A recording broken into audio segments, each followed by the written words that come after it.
Michael, a pastoral poem. If from the public way you turn your steps up the tumultuous brook of Greenhead Gill, you will suppose that with an upright path your feet must struggle. In such a bold ascent the pastoral mountains front you, face to face. But courage, for beside that boisterous brook the mountains have all opened out themselves, and made a hidden valley of their own. No habitation there is seen, but such as journey thither find themselves alone, with a few sheep, with rocks and stones, and kites that overhead are sailing in the sky. It is in truth an utter solitude. Nor should I have made mention of this dell, but for one object which you might pass by, might see and notice not. Beside the brook there is a straggling heap of unhewn stones, and to that place a story appertains, which, though it be ungarnished with events, is not unfit, I deem, for the fireside or for the summer shade. It was the earliest of those tales that spake to me of shepherds, dwellers in their valleys, men whom I've already loved, not verily for their own sakes, but for the fields and hills where was their occupation and abode. And hence this tale, while I was yet a boy, careless of books, yet having felt the power of nature, by the gentle agency of natural objects led me on to feel for passions that were not my own, and think, at random and imperfectly indeed, on man, the heart of man, and human life. Therefore, although it be a history, homely and rude, I will relate the same for the delight of a natural heart, and with yet fonder feeling, for the sake of youthful poets, who among these hills will be my second self when I am gone. Upon the forest side in Gasmere Vale there dwelt a shepherd. Michael was his name, an old man, stout of heart and strong of limb. His bodily frame had been, from youth to age, of an unusual strength. His mind was keen, intense and frugal, apt for all affairs, and in his shepherd's calling he was prompt and watchful more than ordinary men.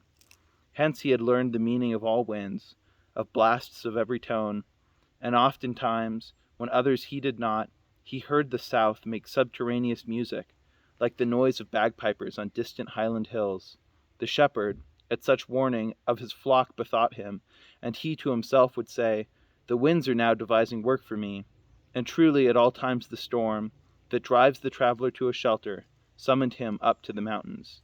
He had been alone amid the heart of 1,000 mists that came to him and left him on the heights. So he lived till his 18th year was past.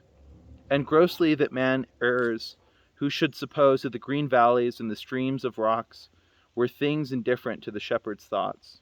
Fields where, with careful spirits, he had breathed the common air, the hills which he so oft had climbed with vigorous steps, which had impressed so many incidents upon his mind of hardship, skill or courage, joy or fear, which like a book preserved the memory of the dumb animals, whom he saved, had fed or sheltered, linking to such acts, so grateful in themselves, the certainty of honorable gains.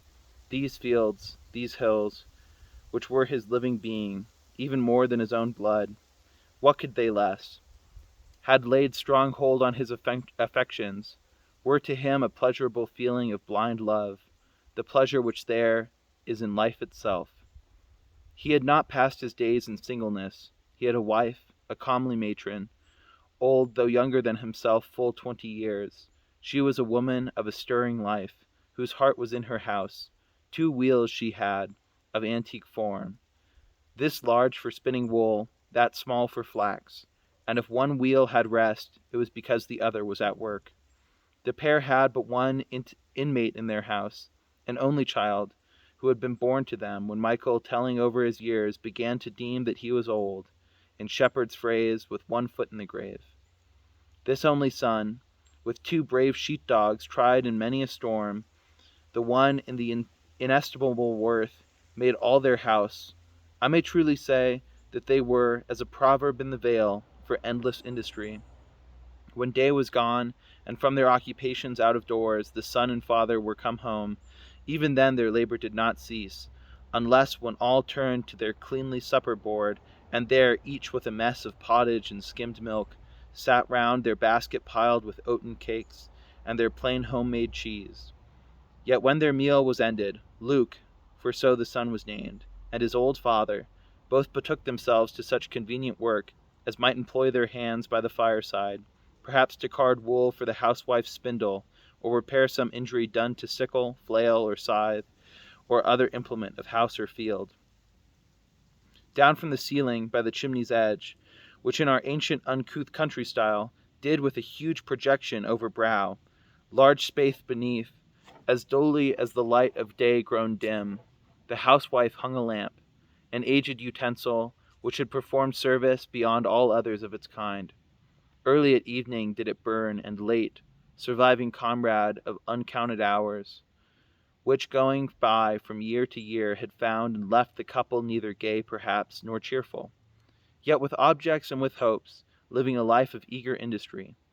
And now, when Luke was in his 18th year, there by the light of this old lamp they sat, father and son, while late into the night the housewife piled her own peculiar work, making the cottage through the silent hours murmur as with the sound of summer flies, nor with a waste of words, but for the sake of pleasure, which I know that I shall give to many living now.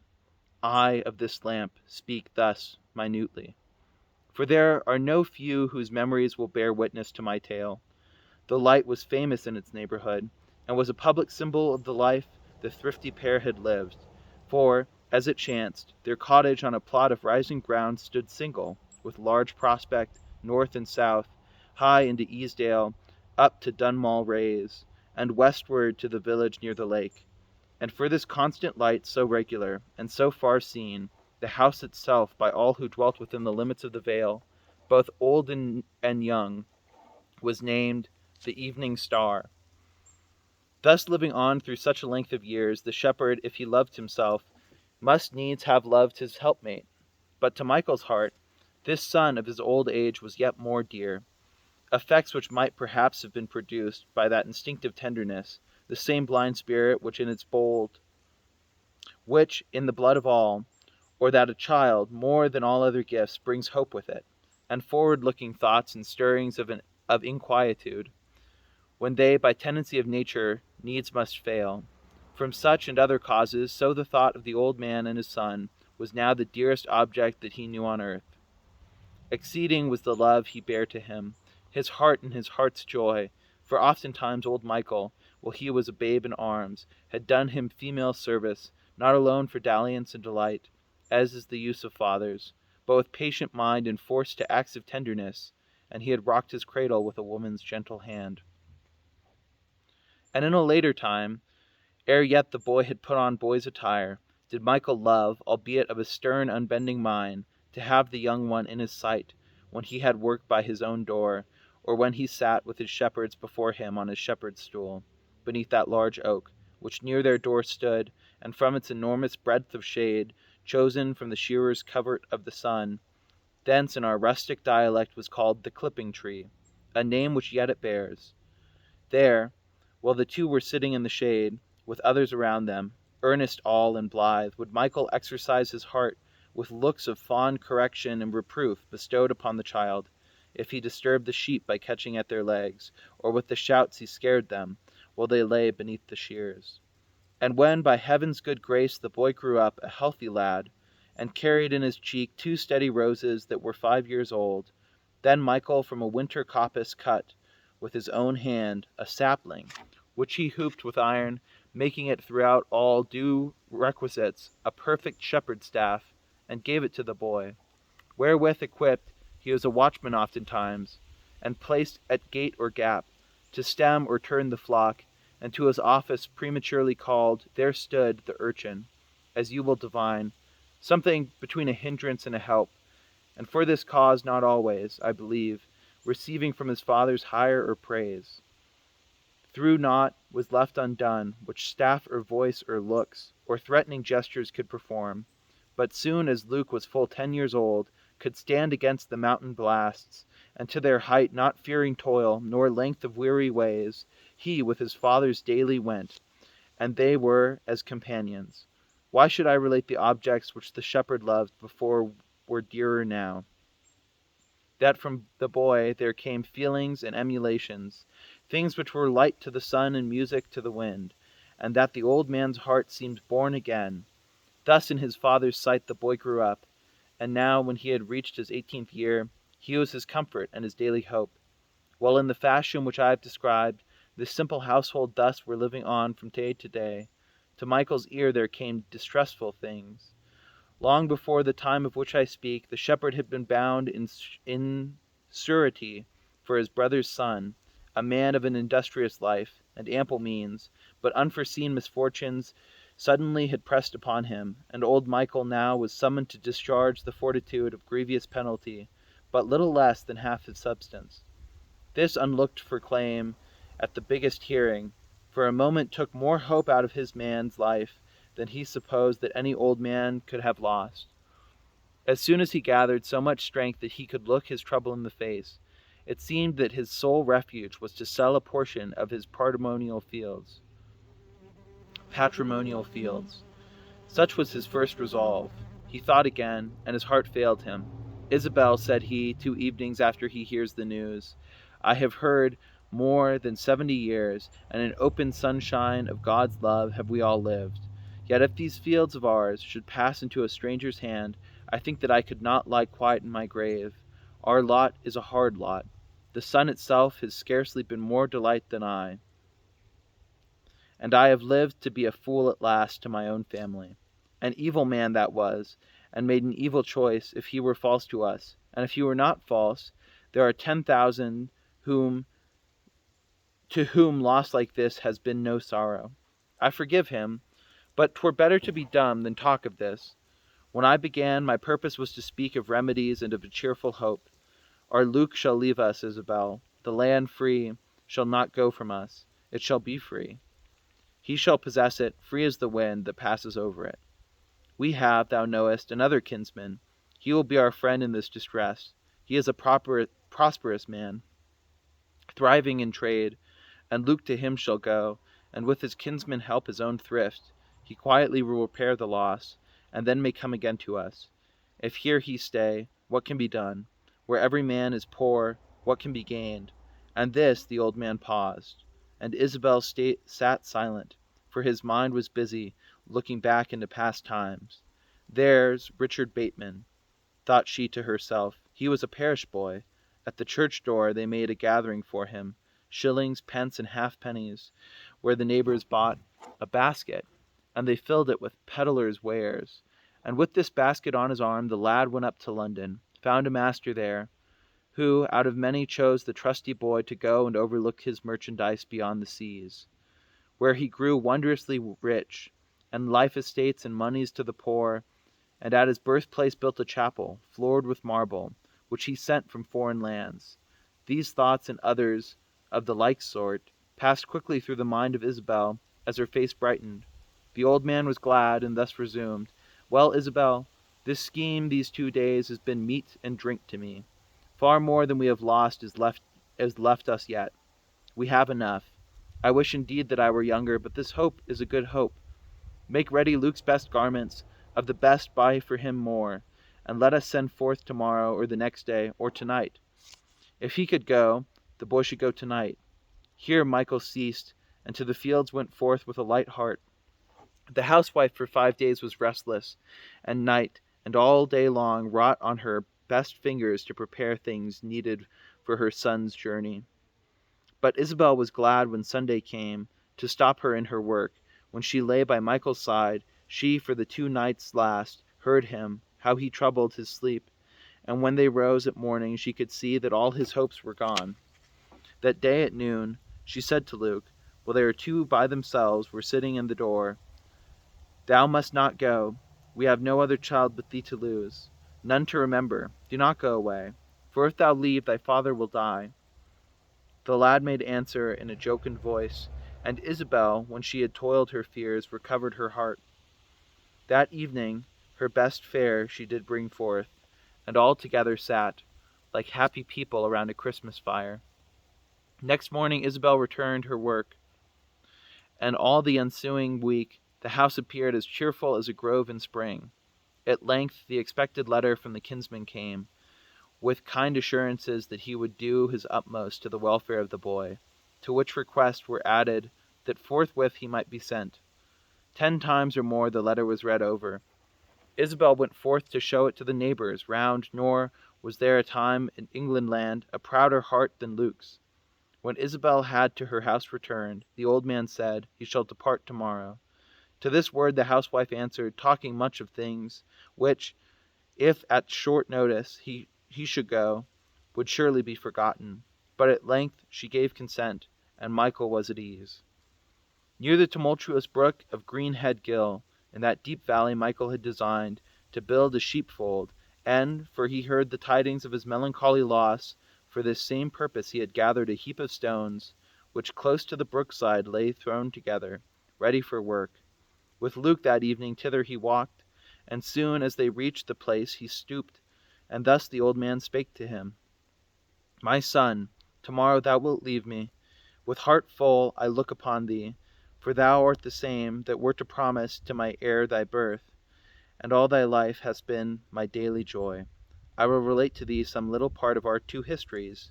'Twill do thee good when thou come to me, even if I should speak of things thou canst know of. After thou first camest into the world, as it befalls to new-born infants, thou didst sleep away 2 days, and blessings from thy father's tongue then fell upon thee. Day by day passed on, and still I loved thee with increasing love. Never to living ear came sweeter sounds than when I heard thee by our own fireside, first uttering without words a natural tune, when thou, a feeding babe, didst in thy joy sing at thy mother's breast. Month followed month, and in the open fields my life was passed, and in the mountains else I think that thou hadst been brought up upon my father's knees. But when we were playmates, Luke, among the hills, as well thou knowest, in us the old and young have played together, nor with me didst thou lack any pleasure which a boy can know. Luke had a manly heart, but at these words he sobbed aloud. The old man grasped his hand and said, Nay, do not take it so. I see that these things of which I need not speak. Even to the utmost I have been to thee a kind and good father, and herein I but repay a gift which I mayest receive at others' hands. For, thou now old, beyond the common life of man, I still remember them who I loved in my youth. Both of them sleep together. Here they lived, as all their forefathers had done. And when at length their time was come, and they were loth to give their bodies to the family mould, I wish that thou shouldst live the life they lived. But 'tis long time to come back, my son, and see so little gain for 60 years. These fields were burthened when they came to me. Till I was 40 years of age, no more than half my inheritance was mine. I toiled and toiled. God blessed me in my work. Until these 3 weeks past, the land was free. It looks as if it never could endure another master. Heaven forgive me, Luke, if I judge ill for thee, but it seems good that thou shouldst go. At this time the old man paused, then pointing to the stones near which they stood, thus, after a short silence, he resumed, This was work for us, and now, my son, it was a work for me. But lay one stone here, lay it for me, Luke, with thine own hands. Nay, boy, be of good hope. We both may live to see a better day. At 84 I am strong and stout. Do thou thy part, I will do mine. I will begin again, with many tasks that were resigned to thee. Up to the heights and in among the storms will I without thee go again, and do all work which I was wont to do alone before I knew thy face. Heaven bless thee, boy. Thy heart these 2 weeks has been beating fast with many hopes. It should be so, yes, yes. I knew that thou couldst never leave here a wish. To leave me, Luke, thou hast been bound to me only by links of love. When thou art gone, what will be left to us? But I forget my purposes. Lay now the cornerstone as I requested, and hereafter, Luke, when thou art gone away, should evil men be thy companions, think of me, my son, and of this moment. Hither turn my thoughts, and God will strengthen thee. Amid all fear and all temptation, Luke, I pray that thou mayst bear in mind the life of the fathers lived, who, being innocent, did for the cause bestir them in good deeds. Now fare thee well. When thou returnest, thou in this place wilt see a work which is not here, a covenant 'twill between us. But whatever fate befall thee, I shall love thee to the last, and bear thy memory with me to the grave. The shepherd ended here, and Luke stooped down, as his father had requested, laid the first stone of the sheepfold, and the old man grief broke him, and to his heart he pressed his son. He kissed him and wept. To this house together they returned. The next morning, as had been resolved, the boy began his journey, and when he reached the public way, he put on a bold face, and all the neighbors had passed their doors came forth, and wished him farewells and prayers, that followed him till he was out of sight. A good report did from their kinsmen come, of Luke and his well-doing, and the boy wrote loving letters, full of wondrous news, which, as the housewife phrased it, were thorough, the prettiest letters she had ever seen. Both parents read them with rejoicing hearts. So many months passed on, and once again the shepherd went out his daily work, with confident and cheerful thoughts, and now sometimes when he could find a leisure hour, he to that valley took away, and there wrought at the sheepfold. Meantime Luke began to slacken in his duty, and at length he and his dissolute city gave himself to evil courses. Ignominy and shame fell upon him, so that he was driven at last to seek a hiding place beyond the seas. There is a comfort in the strength of love. 'Twill make a thing endurable, which else would break the heart. Old Michael found it so. I have conversed with more than one who well remember the old man, and what he was years after he had heard his heavy news. His bodily frame had been from youth to age of an unusual strength. Among the rocks he went, and still looked up upon the sun, and listened to the wind, and as before performed all kinds of labor for his sheep, and for the land, his small inheritance, and to that hollow dell from time to time did he repair, to build the fold to which his flock had needed. 'Tis not forgotten, yet the pity which was then in every heart for the old man, and 'tis believed by all, that many and many a day he thither went, and never lifted up a single stone. There by the sheepfold, sometimes he went, sitting alone, with that faithful dog, then old, beside him, laying at his feet. The length of full 7 years from time to time he and the building of the sheepfold wrought, and left the work unfinished when he died.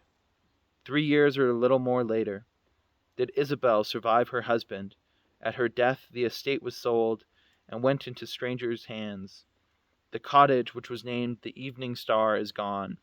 The plowshare has been through the ground on which it stood. Great chances have been wrought in all the neighborhood.